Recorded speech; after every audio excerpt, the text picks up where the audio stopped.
Hi friends, how are you? Good afternoon. It is 2:27 p.m. Eastern Standard Time. I'm here in New York City. We are live for about 33 minutes. We're live. I'm waiting to see if some of the friends will be able to join us live. But even for those who are not live, we have some friends who will watch this later, and I just want to say hi. Welcome to another video, another live session here on the channel.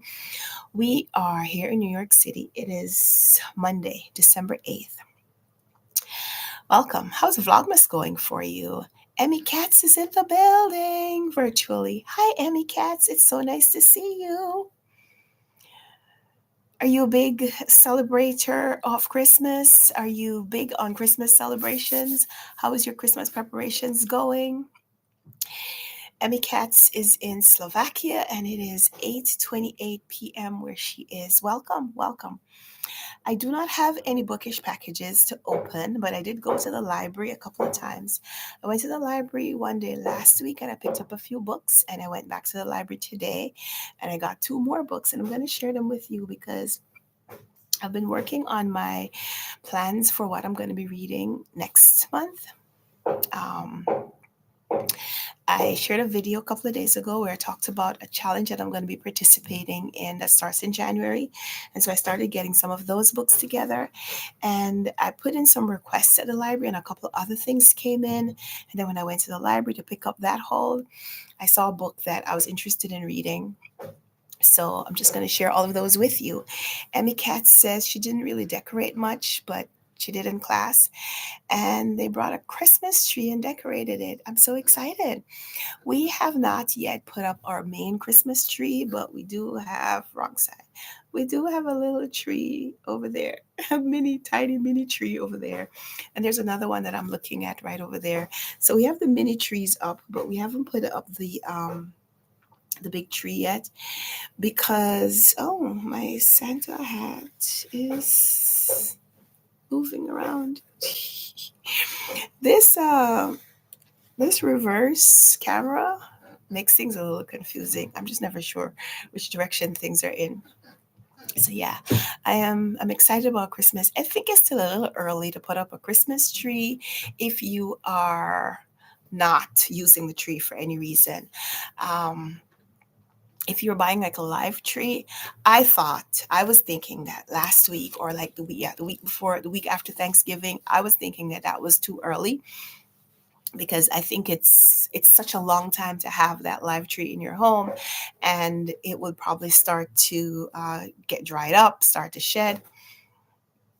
But my husband said he didn't think so. He said he thought it was right around the right time. So Emmy Cat says, like in class, because I accidentally sent it earlier than I wanted. Um, yeah, I don't know. I don't know what the protocol is for live trees. If you have an artificial tree, I think you put it up whenever you want to. I know some people started putting up their Christmas trees in the middle of November. Whenever you want to put it up, that's fine. Sorry. I'm still a little sick. So if you were here last week, then you would know that I've been dealing with this cough, and I have coughed so much, like it's hurting parts of my body now. I'm really, really trying to get better. I've done the medication, I've done the homemade remedies, I've done time. I've done time. So now I'm just waiting. I'm waiting for all of those to kick in and for the cough to just get better. So Emmy Cat says we normally have live trees, but in class we have an artificial tree or whatever that's called. Yeah. I bought I'm trying to fix my hair. We bought an artificial tree a few years ago, and that was what we've been using.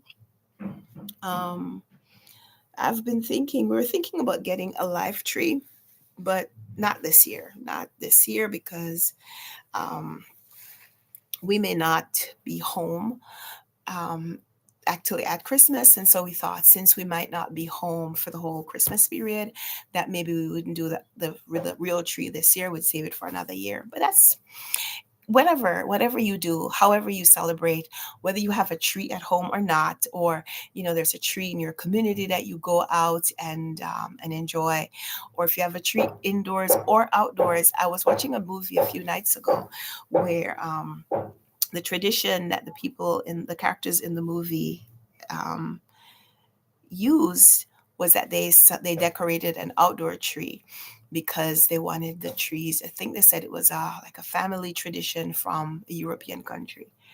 I don't remember now which country it was that they said. Was it Denmark? Where they said they decorated trees outdoors so that the trees could be under the stars. And I like that too. So, however you celebrate, Merry Christmas, Happy Vlogmas. So, I'm going to show you the books that I have that I got from the library because I don't know.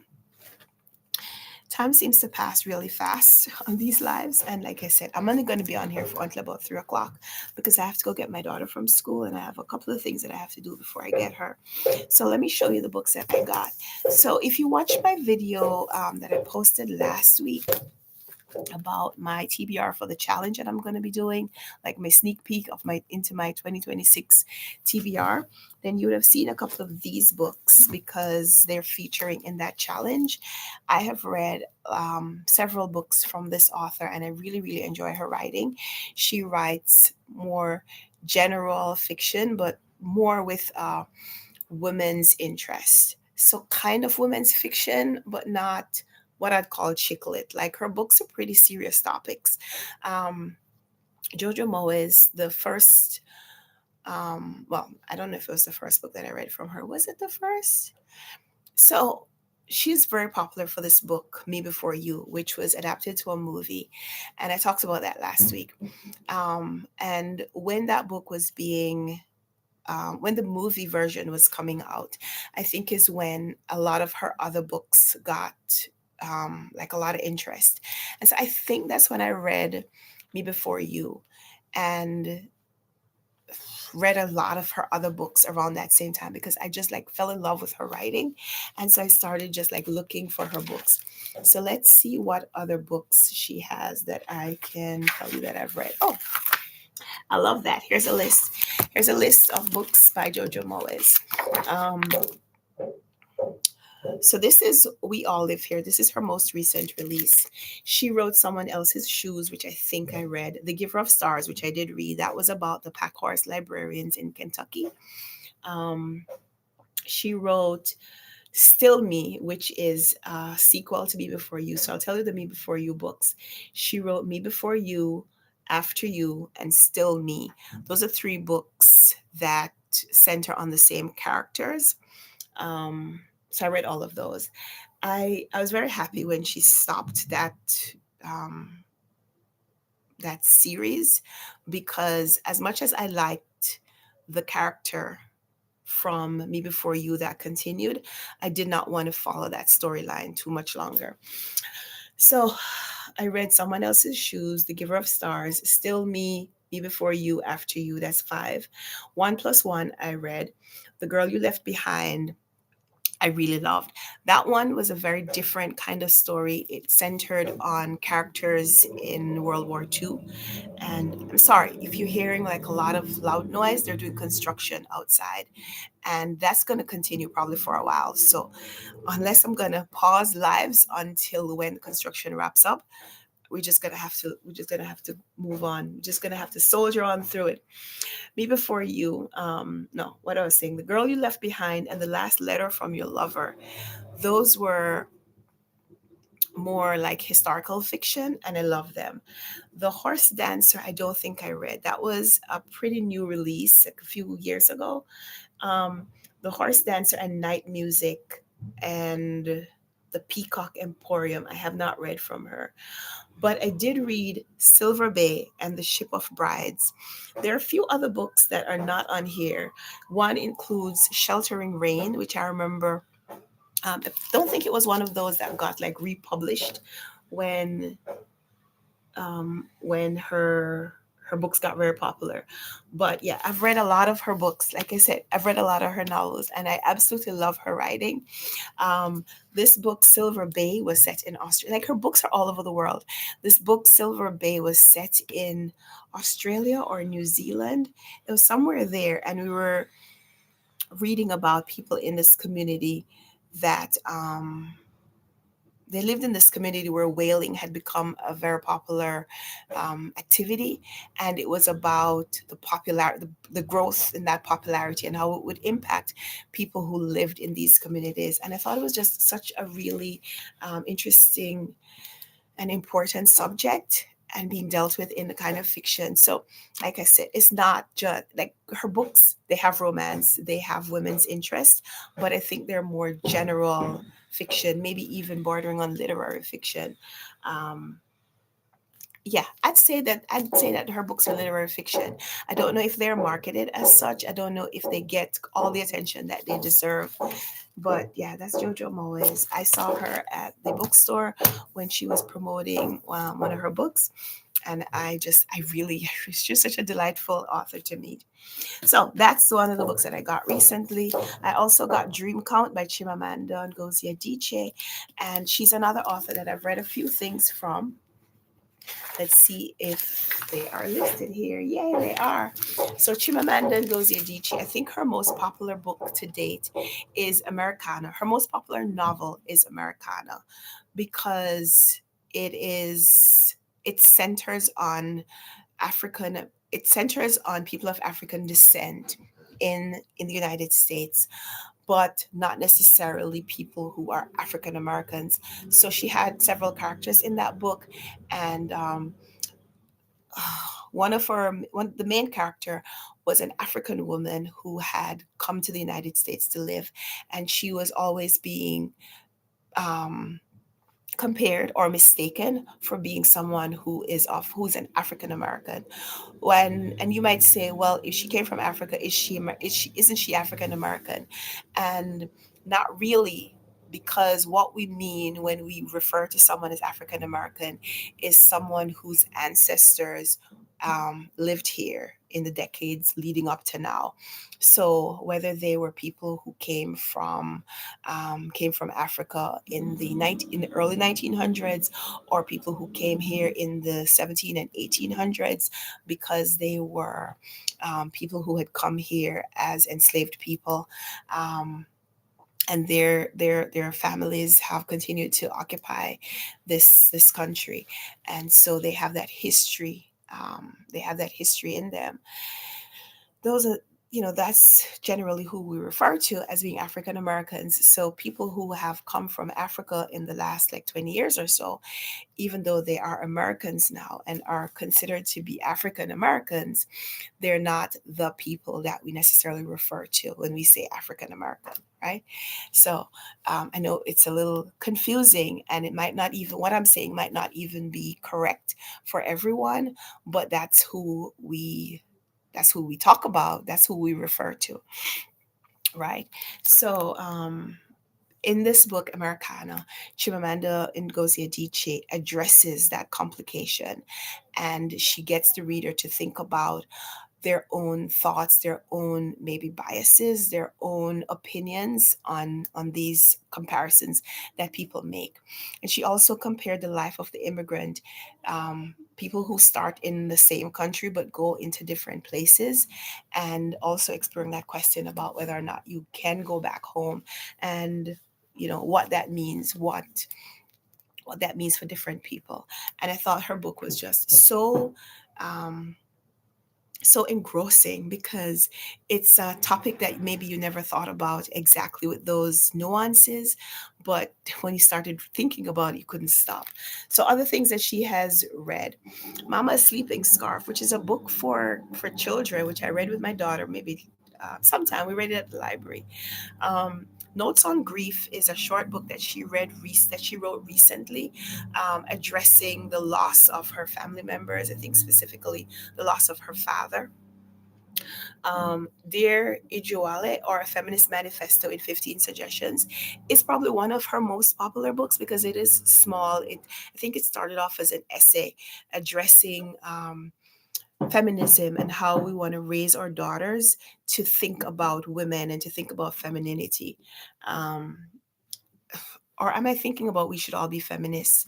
I think those two books probably get very confused, like I'm doing right now. But yeah, I think I read both of those. Americana is mentioned here. The Thing Around Your Neck is short story collection, I think. Half of a Yellow Sun and Purple Hibiscus are her two other novels that I have not yet read. But yeah, I think The Thing Around Your Neck is a short story collection.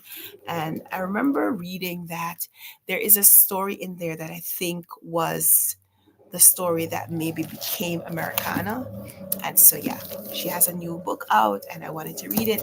I'm seeing it on some people's lists at the end of the year and definitely want to read that so that I can talk about it when I hear it mentioned. So, a couple of other things I got from the library: A Clockwork Orange by Anthony Burgess, because I wanted to read this for the challenge that I'm participating in, which one of the prompts was to find a book that either had a clock on the cover or had the word clock in the title. And I had started reading this some time ago. I think I remember it being set in, is no. Yeah, I'm thinking about a different book. Yeah, I haven't read this. Teen gang leader Alex narrates in fantastically inventive slang that echoes the violent intensity of youth rebelling against society. So no, this is not the book that I was thinking. I think I was thinking about One Flew Over the Cuckoo's Nest by Ken Kesey. That's the book that I started reading, and I don't think I had finished. So that's the book I need to get back to. It's not A Clockwork Orange, but I definitely still need to read that. I picked this one up and I'm going to return it to the library, but I think I may actually just read it I may read it with my daughter over the Christmas break. This is Little House in the Big Woods by Laura Ingalls Wilder. This is the beginning of the Little House on the Prairie series. I had meant to pick up the Little House on the Prairie book and picked up this one instead, which I have already read. I needed to read the third book in the series, but I picked this one up accidentally. And so I was going to bring it back to the library, but I think over the Christmas break, I may just start introducing my daughter to this series because I think she might like it. She's 6. She likes chapter books. This may be a little bit long, but we have about 2 weeks and we could read some of that together. So I'll see. I'll start it and see if she likes it. And if she doesn't like it, then I won't force her. We'll come back to it, in a couple of years. But I'll see. I'll see.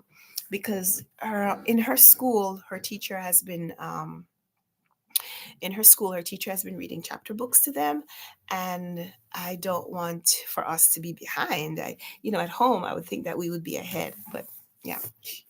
I also got a new Frida McFadden book, which is The Coworker. I'm gonna check this one out. I've read two Frida McFadden books so far. I read The Teacher and The Crash. The Teacher, I think, was a few years ago. The Crash was one of her books, I think, that was released this year. And so I wanted to read something else just to kind of maybe say how I feel more definitively about her books. So this one is from 2023. Many of you have probably read this already, but I want to check it out. The Coworker. The Coworker. So those are the books that I got last week. I think there may be another one somewhere over there. Oh, there's a book that I hid it. I hid it because I don't want my husband to see it. Dinner with King Tut by Sam Keen. This is the book. This is one of the books that I'm considering as a Christmas gift for my husband. So I wanted to check it out from the library so I could read a little bit of it, see if I love it, so that I'll know whether or not it's the book that I want to give him for Christmas. And then also for me to read and for us to be able to discuss it, because when he reads it, we're going to talk about it if it's a book that I've read. And so I got this from the library, but I didn't want to just have it laying about, because if he sees it, he's going to pick it up and start scanning through it. He will, because this is history. My husband's a huge history buff. He's going to want to pick this book up. Whether or not he wants to read it, he's going to look at it, and I don't want to spoil the surprise. So I hid it in here. So let's put it back. It was right there. I'll put it back after the video. So this is Dinner with King Tut, subtitled How Rogue Archaeologists Are Recreating the Sights, Sounds, Smells, and Tastes of Lost Civilizations. My husband teaches social studies in high school. That's a topic that he would cover in one of his classes. And so I think it would be great for him to read it, for me to read it, and for us to be able to talk about it. One of these days when I'm home, alone, I will read it so that I can. Oh my, sorry, I'm not so well. Um, okay, other books. I might not be able to spend the entire 30 minutes because maybe talking is not so great for me. These are the books that I picked up today. I had put this on hold at the library and it came in. I went to pick it up today. This is Black Owned: The Revolutionary Life of the Black Bookstore by Char Adams. Char Adams is former reporter for NBC News and for People magazine. She writes on race and identity, and her work has appeared in the New York Times and the New Republic, Oprah Daily, Vice, Teen Vogue, and Bustle. She is from Philadelphia. She lives in Dallas, Fort Worth. So in Black Owned, Char Adams celebrates the living history of Black bookstores, packed with stories of activism, espionage, violence, community, and perseverance. Black Owned starts with the first Black owned bookstore, which an abolitionist opened in New York in 1834. And after the bookshop's violent demise, Black book lovers carried on its cause. And she traces that history of the Black bookstore to current day, as well as other struggles and historical milestones in Black history. So I'm very interested to read this. I've seen it, I think it's a brand new release. Like, I think it just came out like maybe a month or so ago. And I really want to read it. I really want to read it. But my friends and I, my buddy readers and I, have been discussing whether we want to buddy read this together in 2026. So I had put it on hold before we started having the conversation. And so we haven't yet decided whether or not we're going to be buddy reading this book. If we decide that we're going to buddy read this, then I will put it on hold. I return to the library and get it again, re-request it closer to when we're going to be reading it together. But if we decide to go with another book that we're also considering, then I'll just read this on my own because it's a book that I really want to read, whether right now or in the upcoming weeks.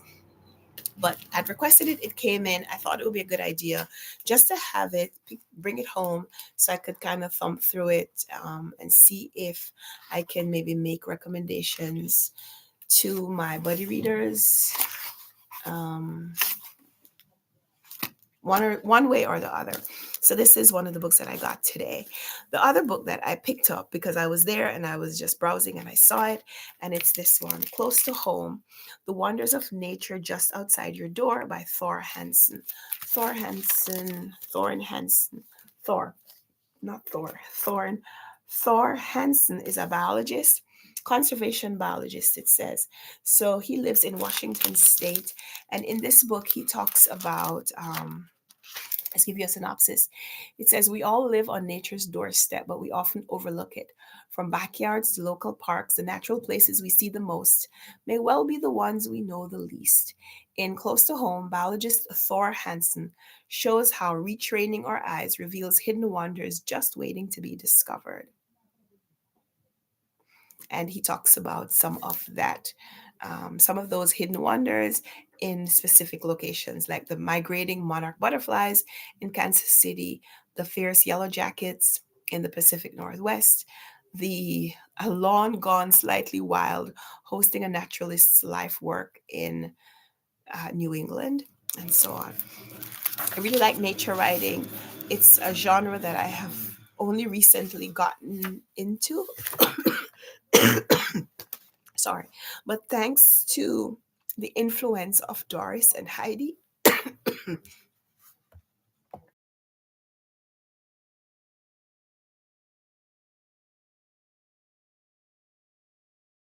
sorry to mute you, but you guys didn't need to hear that.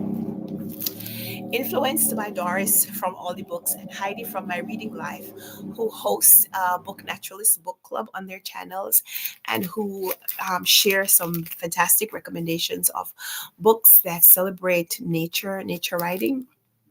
Because of them, because of their influence, because of their recommendations, I have learned about a lot more nature books than I probably would have picked up on my own. So recently this year I didn't read as many nature books as I probably would have liked to. One reason being that a lot of the nonfiction books that I read this year were um, books that were assigned to me because I was reading for the BookTube Prize.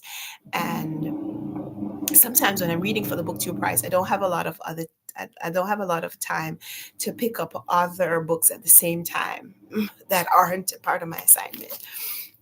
And this year, there weren't a lot of nature books that were in consideration for the BookTube Prize. There weren't a lot of nature books appearing in our assignments.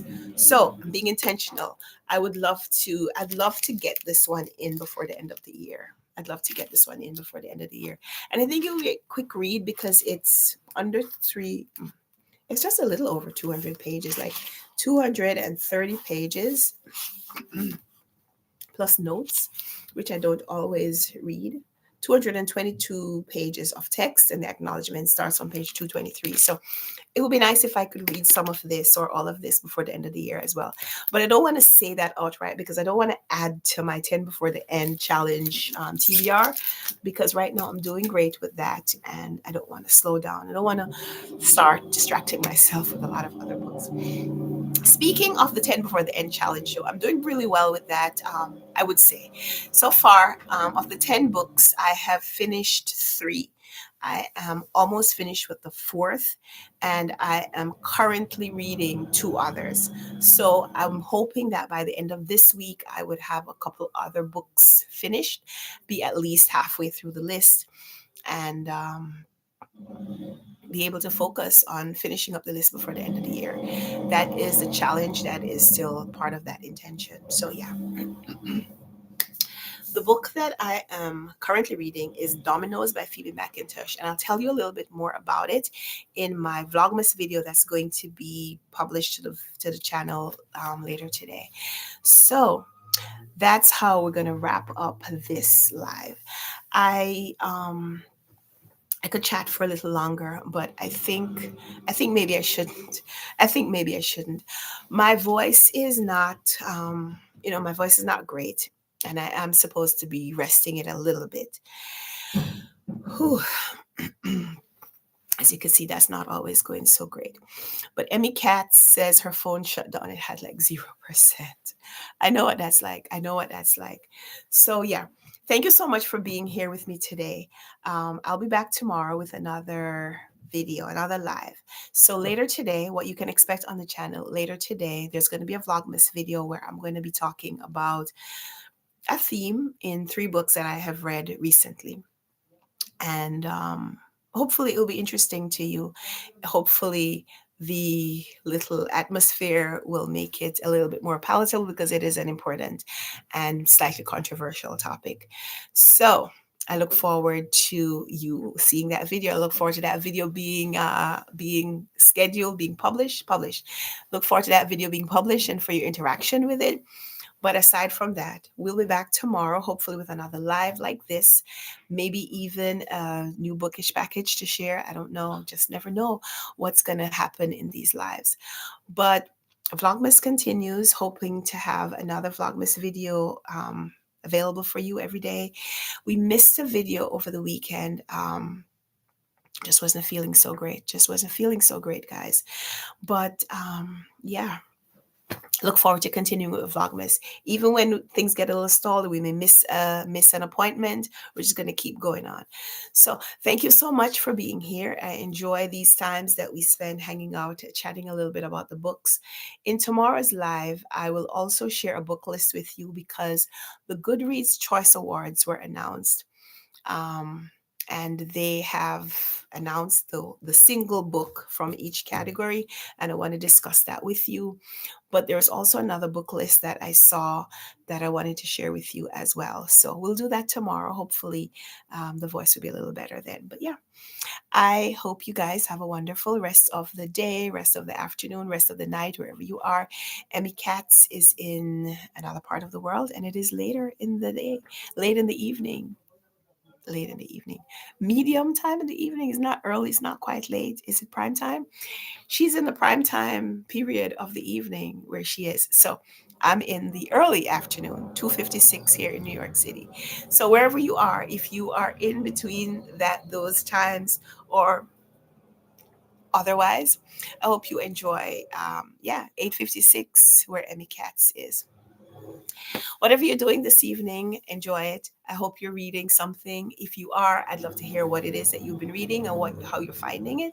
And until we come back for another video, until we see each other again, I hope you have a wonderful time, and I see you in the next one. Bye.